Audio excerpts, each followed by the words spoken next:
Buenas tardes, somos las alumnas Ana Carlota Fantes y Gabriela Bettencourt, y en este video vamos a hablar de un proceso sumamente importante en la termodinámica, llamado ranking regenerativo con calentadores cerrados de agua de alimentación. Se van a tratar varios temas importantes acerca de él, como su importancia, su aplicación en la ingeniería, su análisis termodinámico, entre otros tópicos importantes. El ciclo de Rankine es un proceso ideal que funciona como base para el funcionamiento de las centrales térmicas. Se le llama Rankine regenerativo ya que posee un proceso de regeneración, el cual se logra a través de la extracción de vapor de la turbina. Este vapor se utiliza posteriormente para calentar el agua de alimentación, es decir, el agua que sale del condensador. En este caso trataremos este ciclo nombrado pero mediante los calentadores cerrados, en los cuales se transfiere el calor del vapor extraído de la turbina hacia el agua de alimentación sin que se mezcle. El agua de alimentación que sale del condensador circula por los tubos que pasan por el calentador y los dos flujos pueden estar a presiones diferentes debido a que no se mezclan.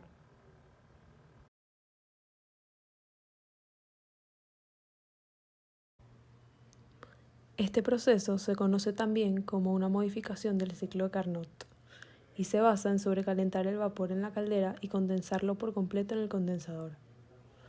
Teóricamente, se extrae una porción del vapor expandido en la turbina y se utiliza para suministrar calor al fluido de trabajo a través de los calentadores cerrados, aumentando su temperatura antes de pasar por la fuente principal de calor a una presión determinada.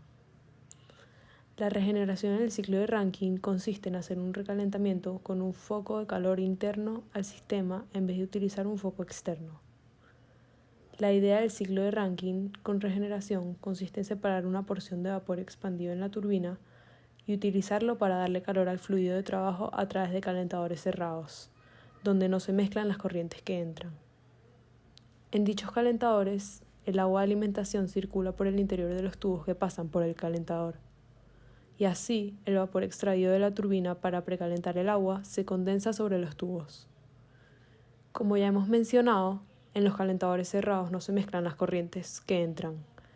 El agua de alimentación circula por el interior de los tubos que pasan por el calentador y el vapor extraído de la turbina, el cual se utiliza para precalentar el agua, se condensa sobre los tubos. Este ciclo descrito se lleva a cabo mediante una serie de procesos. En primer lugar, tenemos la compresión isentrópica, donde el fluido de trabajo, el cual es el agua en este caso, entra a la bomba a una presión y temperatura relativamente baja. Luego incrementa su presión y sale como un líquido comprimido. En segundo lugar, tenemos la adición de calor a presión constante, donde el fluido entra a la caldera proveniente de la bomba como líquido. Debido al suministro de calor, cambia de fase y sale como un vapor a presión constante.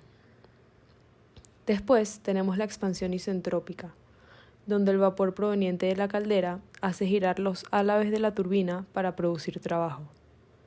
El eje rotor gira unido a un generador para producir electricidad al mismo tiempo.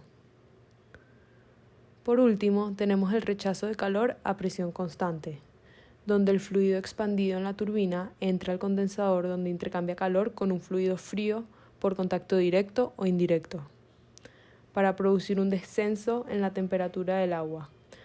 Producto de este enfriamiento, el fluido cambia de fase y sale como un líquido saturado para comenzar un nuevo ciclo.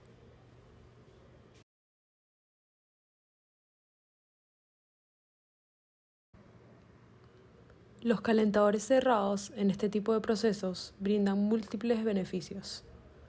Existen varias características que definen a un calentador cerrado ideal.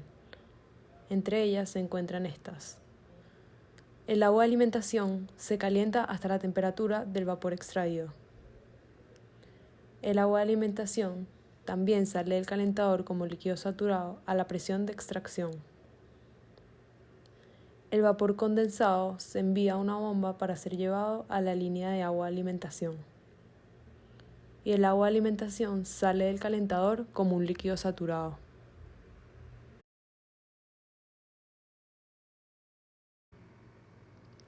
En estas fotos se puede ver los pasos que debe seguir el proceso de Rankine regenerativo y también el diagrama que corresponde a dicho ciclo. En cuanto al análisis termodinámico, en la primera parte del proceso, es decir, en la expansión isentrópica del vapor en la turbina, es reversible y adiabático.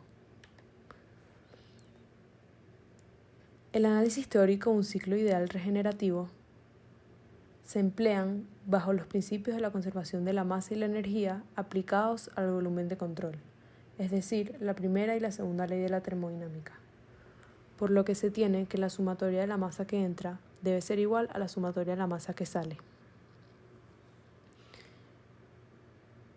Por lo que se tiene que la masa 1 debe ser igual a la masa 4 más la masa 7.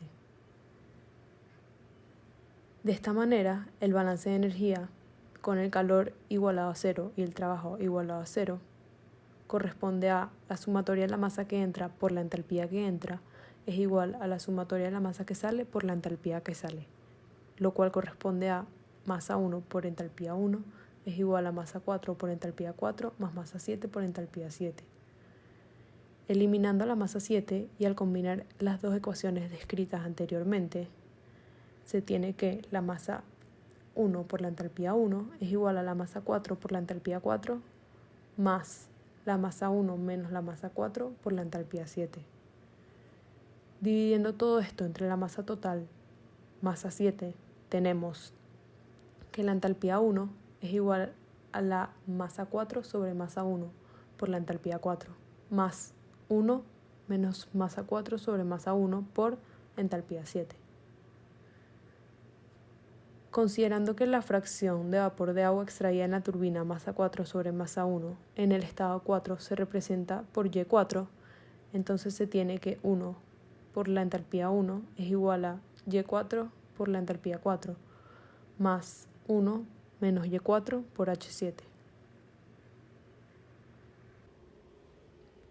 El trabajo total que sale de la turbina, es decir, el trabajo referido a la unidad de masa que atraviesa la zona de la caldera y el sobrecalentador, corresponde a el trabajo de salida es igual al trabajo de salida sobre la masa 1, lo cual es igual a 1 por la entalpía de 3 menos la entalpía de 4, más 1 menos Y4 por la entalpía de 4 menos la entalpía de 5. Luego, el trabajo de la bomba de líquidos en condiciones isentrópicas, referido a la misma masa que atraviesa la zona de la caldera y el sobrecalentador, es el trabajo que entra es igual a B por la presión de 7 menos la presión de 6 por 1 menos Y4.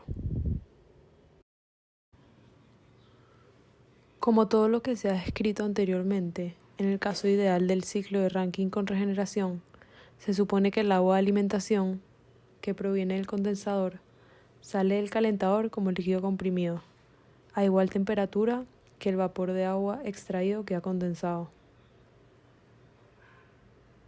Para cualquiera de los arreglos de los calentadores cerrados, el balance de energía en régimen estacionario, se supone que el calentador está aislado térmicamente y que las variaciones de la energía, tanto cinética como potencial, de las corrientes son despreciables. En este análisis termodinámico del ciclo de Rankine, se puede notar cómo dependiendo de la hipótesis utilizada cambia el rendimiento de nuestro ciclo. Por ejemplo, se observa cómo dependiendo de sus calentadores, cambia el rendimiento en función de los parámetros modificados. Los calentadores cerrados ayudan al rendimiento de nuestro ciclo.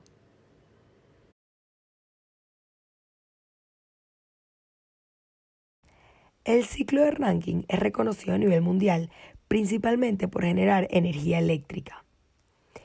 El ciclo de Rankine regenerativo con calentadores cerrados es de gran importancia, debido a que los calentadores cerrados dentro de este ciclo permiten las diferentes presiones en purgas y agua de alimentación. Una purga busca revaporizar lo condensado para dar una mezcla de vapor y agua, y esto lo hace a través de la descarga de presión. Y al el calentador cerrado permitir las diferentes presiones, hace que el objetivo del ciclo se logre.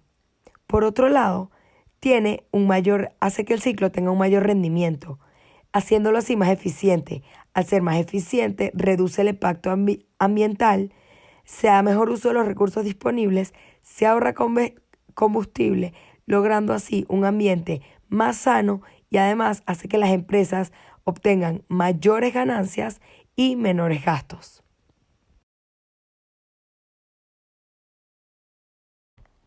Cuando se quiere saber dónde es aplicado el ciclo de Rankine regenerativo con calentadores cerrados, en la ingeniería, es decir, en la vida real, dónde se aplica, dónde se usa, nos encontramos con que muchas veces y en su mayoría el ciclo de Rankine regenerativo se combina, es decir, tiene calentadores múltiples. Se utilizan tanto calentadores cerrados como abiertos.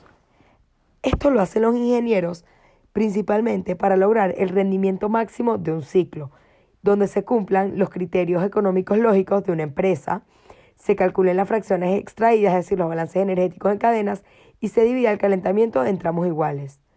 Entonces, el calentador cerrado va a ser parte de este ciclo que generalmente se usa, pero combinado para su mayor eficiencia.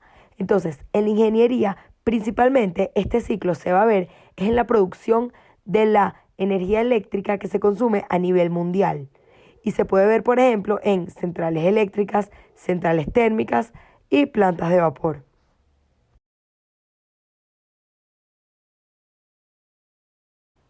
A continuación se mostrará un ejemplo de cómo se utiliza el ciclo. En este caso es en una central térmica, la cual funciona según un ciclo regenerativo de vapor con un calentador cerrado del agua de alimentación.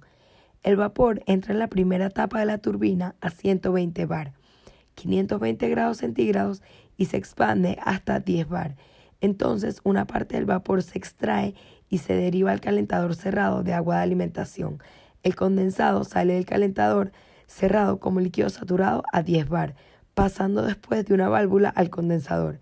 El agua de alimentación sale del calentador a 120 bar y a temperatura de 170 grados centígrados. La presión del condensador es de 0,06 bar. Considerando un rendimiento isentrópico en la turbina del 82% y del 100% en la bomba, determine para el ciclo el rendimiento térmico del ciclo. Principalmente, para comenzar el problema se debe dibujar el ciclo de Rankine regenerativo con calentadores cerrados sobre el cual se va a trabajar. En primer lugar, tenemos el generador de vapor, que es el cuadrado que dice GB arriba a la izquierda. En la primera etapa nos conseguimos con una turbina de alta presión, la cual, como dice el enunciado, expande el vapor y a presión media se traslada hacia el calentador cerrado. El calentador cerrado es el rectángulo con líneas onduladas en el centro. Luego la parte de vapor que no se transfirió pasa a la segunda etapa de la turbina donde la presión es baja. Y luego de allí pasa al condensador, que después va a una bomba. De dicha bomba va al calentador cerrado, del cual sale y regresa al generador de vapor. Por otro lado, en la parte inferior del calentador cerrado va a salir a presión media un líquido saturado que tiene que pasar con una válvula para elevar su presión, volver al condensador, del condensador a la bomba, de la bomba al calentador cerrado y luego al generador de vapor, repitiendo esa parte del ciclo, para luego comenzar desde cero en el generador de vapor. Para ubicarnos y entender un poco más el enunciado, se ponen los datos obtenidos del problema en cada punto importante del ciclo según lo explicado. Además, se agrega que en el generador de vapor hay un calor de entrada. Luego tenemos el calor de salida que ocurre en el condensador. Por otro lado, tenemos un trabajo de salida en la turbina y un trabajo de entrada que realiza la válvula para modificar la presión. Para continuar, es importante que realicemos un diagrama de temperatura y entropía, ya que una vez ubicados todos los puntos sobre el diagrama, se hará mucho más sencillo conseguir los resultados. Entonces, lo primero que vamos a dibujar, que es sobre lo que vamos a graficar, son las tres isobaras con respecto a las presiones que nos dieron. la de alta de 120 bar, la media que es la extracción del vapor 10 bar y la baja que es 0,06 bar que es la del condensador. Otro punto de referencia que se dibujará será la temperatura crítica que es 374 grados centígrados que es la máxima de la campana del diagrama. Una vez que tenemos los puntos de referencia, se comienzan a graficar los puntos del ciclo. Debemos recordar que todos los puntos se sitúan de manera aproximada. Entonces, el primer punto está a 520 grados centígrados, por lo tanto, está por encima de la temperatura crítica y se debe colocar en la presión alta de 120 bar. Entonces, luego, para trazar el segundo punto, nos vamos a expandir hasta el punto 2 y su entrópico, que al tener entropía constante debería ser la vertical al 1, pero como nos dicen que tiene el 82%, se coloca desplazado hacia la derecha, quedando así el punto 2 real. Luego nos vamos a ir al punto 3 y su entrópico, que sería el mismo vertical, y ocurre lo mismo, que es que al rendimiento ser el 82% tiene que ser desplazado hacia la derecha para obtener el punto 3 real. Luego, el punto 4 va a cortar en líquido saturado por estar en la salida del condensador y se coloca en la misma presión que el 3, que es la baja. Luego, el punto 5, como tiene el rendimiento del 100%, se coloca en el isoentrópico, que es el vertical del 4, pero se coloca en su respectiva presión, que es la alta. Para el punto 6, lo que va a ocurrir es que va a continuar en la presión alta, pero se va a poner en los 170 grados centígrados que se tienen. Luego, el punto 7 es muy sencillo de colocar, porque tiene que estar en líquido saturado y a la presión dada, que es la media. Por último, como se atraviesa una válvula para llegar al punto 8, no ocurre ningún agente externo que modifique la entalpía de entrada y de salida, por lo tanto es la misma. Y se realiza una curva isoentrópica del punto 7 al 8 y este se coloca en la baja presión. Por último, lo que se va a realizar es que se va a conectar el punto 6 con el 1 para así completar el ciclo. Guiándonos del dibujo del ciclo y del diagrama hecho, vamos a proceder a resolver el ejercicio. Se van a calcular los valores de interés de los puntos en el ciclo necesarios a través de los datos que tenemos y de las tablas termodinámicas. En el punto 1 se sabe que es vapor sobrecalentado debido a que es lo que conseguimos en el generador de vapor. Y se busca en la tabla A4 la entropía y la entalpía. Por otro lado, antes de pasar por el punto 2 real, se debe pasar por el 2 isoentrópico. Al ser isoentrópico, su entropía es igual a la del punto 1 y se sabe que su presión es igual a la del punto 2. Se buscan las propiedades de la entropía del vapor saturado y al conseguir que el 2 isoentrópico es menor, nos encontramos en un estado líquido más vapor, lo que confirma que estamos dentro de la campana de saturación. Por lo tanto, se utiliza el título de vapor. Este se calcula con la diferencia de la entropía del punto isoentrópico y el líquido saturado entre la diferencia de la entropía del vapor saturado y la del líquido saturado. Luego se extraen con la tabla A3 el resto de las propiedades necesarias para calcular el rendimiento. Luego se sustituyen las incógnitas en la fórmula con los números obtenidos y se obtiene que el porcentaje es del 99%, es decir, muy cerca de la saturación.